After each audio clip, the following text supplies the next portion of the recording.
The 1990s gave us some unforgettable cars, and some we'd really like to forget.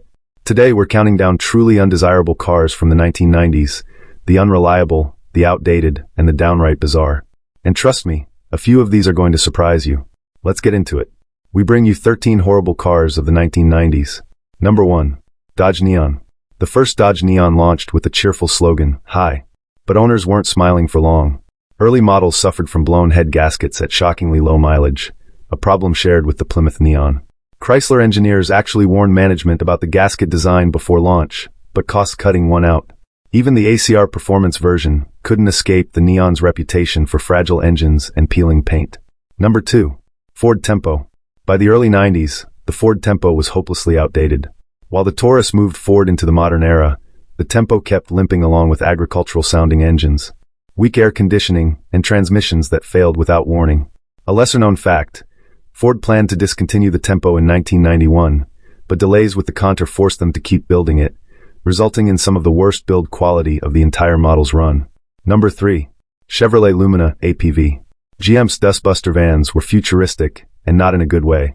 The Lumina APV's massive windshield created glare issues so bad that some owners added homemade visors.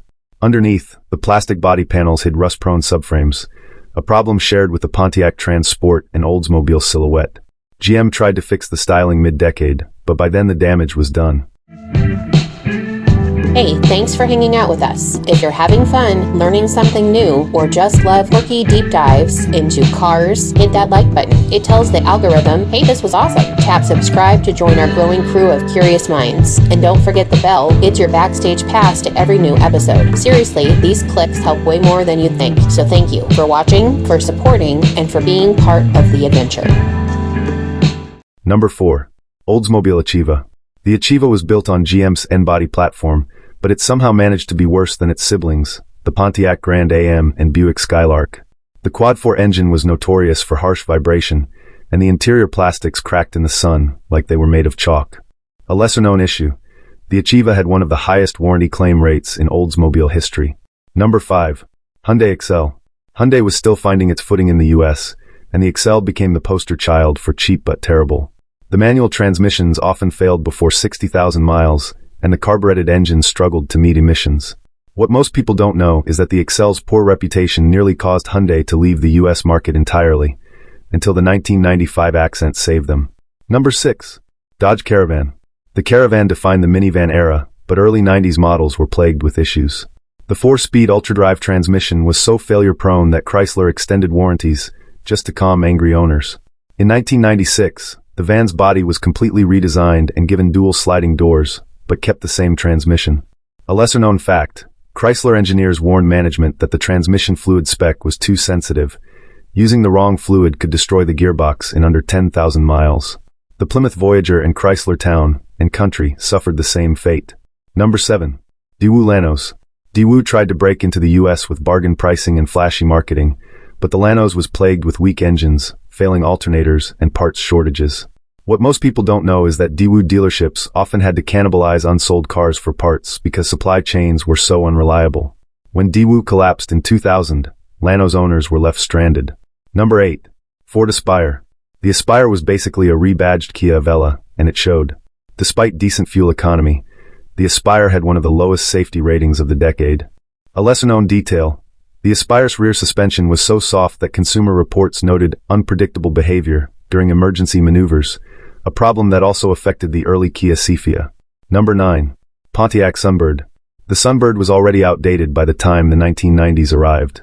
Its 3-speed automatic transmission was a relic, and the 2.0-liter engine that came standard was notorious for overheating. What many don't know is that GM planned to discontinue the Sunbird in 1992, but delays with the Sunfire forced them to keep building it longer than intended, resulting in some of the worst build quality of the decade. Number 10. Suzuki X90. The X90 looked like a toy, and unfortunately, it drove like one too. Built on the Geo Tracker platform, it had poor stability and a center of gravity that made crosswinds terrifying. A lesser-known fact, Suzuki originally intended the X90 as a promotional vehicle for Red Bull, which is why so many ended up as Red Bull can. Cars. The public never embraced it. Number 11. Geo Prizm.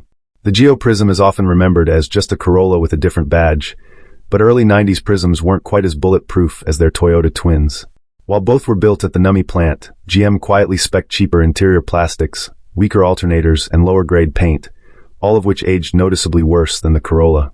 A lesser-known detail, Prizm sometimes received parts rejected from Toyota's quality checks. Number 12. Mitsubishi Mirage. The Mirage was inexpensive, but it felt every bit as cheap.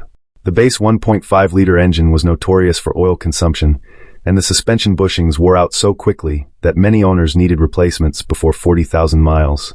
A lesser-known fact, Mitsubishi softened the suspension for US buyers, making the Mirage feel floaty and unstable compared to its Japanese market sibling, the Lancer. And number 13. Plymouth Breeze. The Breeze was the bargain version of the Dodge Stratus and Chrysler Cirrus. But it inherited all the worst traits of the cloud cars. The 2.0-liter engine suffered from head gasket failures, and the interiors were infamous for peeling dashboards. A lesser-known fact, the Breeze was so stripped down that some fleet models didn't even include passenger-side mirrors. The 1990s gave us some unforgettable cars, and some we'd rather forget. Whether they were rushed, cheaply built, or just plain strange, these 13 models earned their place on the list.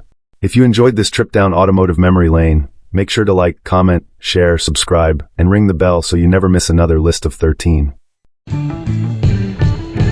Huge thanks for watching all the way to the end and making it here. Now that you're in the comments, here's the mission. Drop your best idea for our next video below. If we pick your suggestion, we'll give you a shout out when it goes live. If you loved this video, you know what to do. Smash that like button, subscribe for more deep dives into the automotive world, and ring the bell so you don't miss a thing. But most importantly, be kind to each other. See you in the next video.